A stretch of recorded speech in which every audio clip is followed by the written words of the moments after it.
Sa pagtatanggol ko sa kanya, marami ang nagbabanta sa buhay ko. Ngunit gusto ko lang sabihin na hindi ako natatakot sa inyo.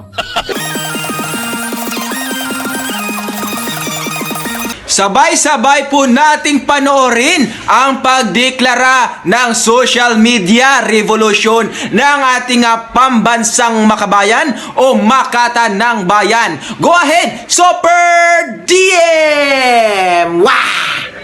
Sa pagtatanggol ko sa kanya, marami ang nagbabanta sa buhay ko. Ngunit gusto ko lang sabihin na hindi ako natatakot sa inyo. Mas mabuti pa ang matuklaw ng ahas kaysa pabayaan ang bayan kong winawasak. Mas mabuti na ang lumaban kaysa magiging alipin ng mga piking makabayan. Mabuhay ang Pilipinas!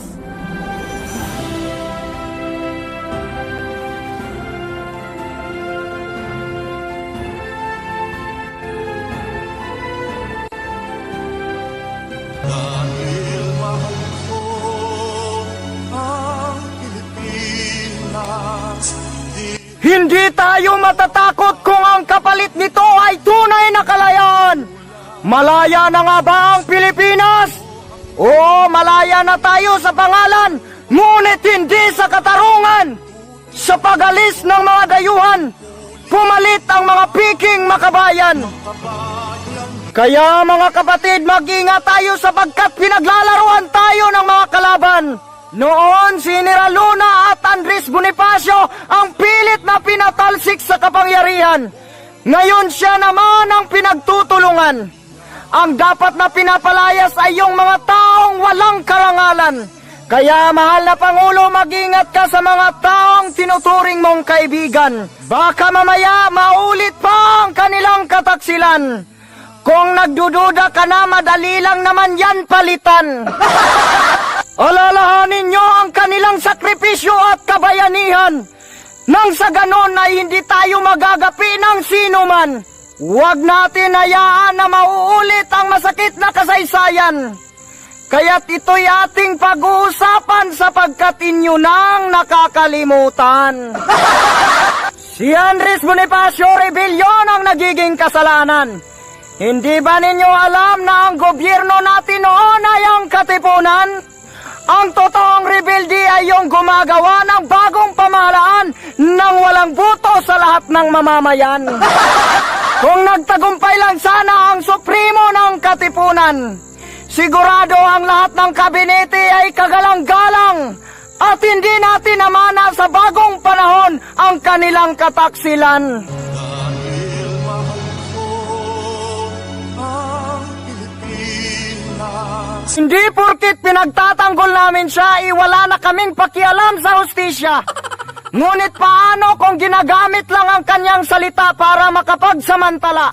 Hindi nyo ba yun nahalata? Sabi nila, tama na Super DM, yung desisyon na lang ang ating hihintayin. Kung kami ay patatahimikin, paano mahuhuli ang tunay na salarin? Papayag ba naman kami na pati korte ay magawa nilang paikutin? Pangit ang sinasabi nila, kaya malamang pangit din ang resulta. Sa pagkakataong ito, voluntaryo kong nire-representa ang aking sarili para maging abogado niya. For the accused, Your Honor. Kagalang-galang na hukom. Nagiging guilty lamang ang nasasakdal kapag ang ebidensya ay walang kaduda-duda. Pero sa ginawa nitong dalawa, umpisa pa lang magdududa ka na. Kaya paintulutan mo na ako naman ang mag-imbestiga. Pero bago yon, pakinggan muna natin ang sinasabi nila. Lumabas na po yung mukha ko sa TV po.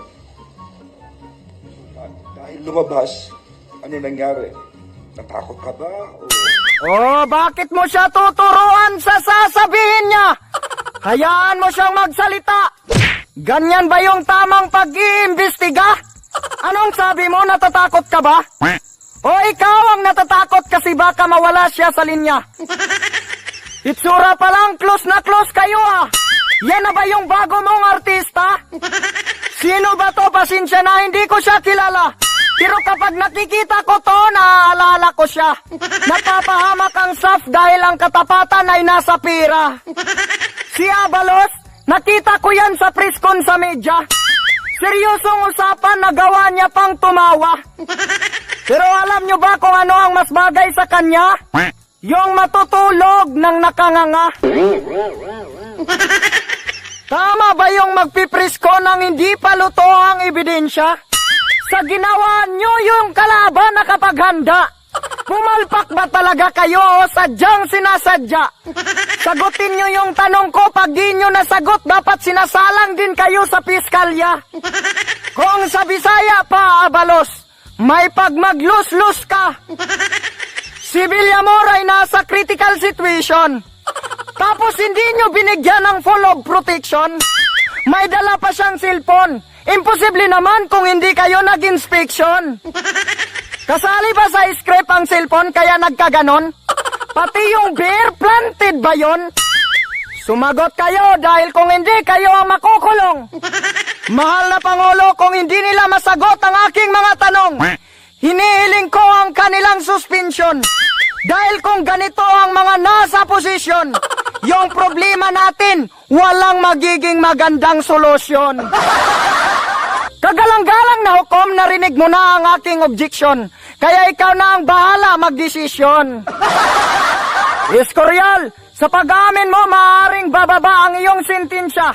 Pero kapag napatunayan na nagsisinungaling ka, bugha ka.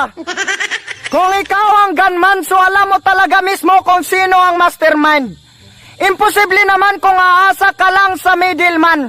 So magdududa ka talaga kung magkano ang bayaran.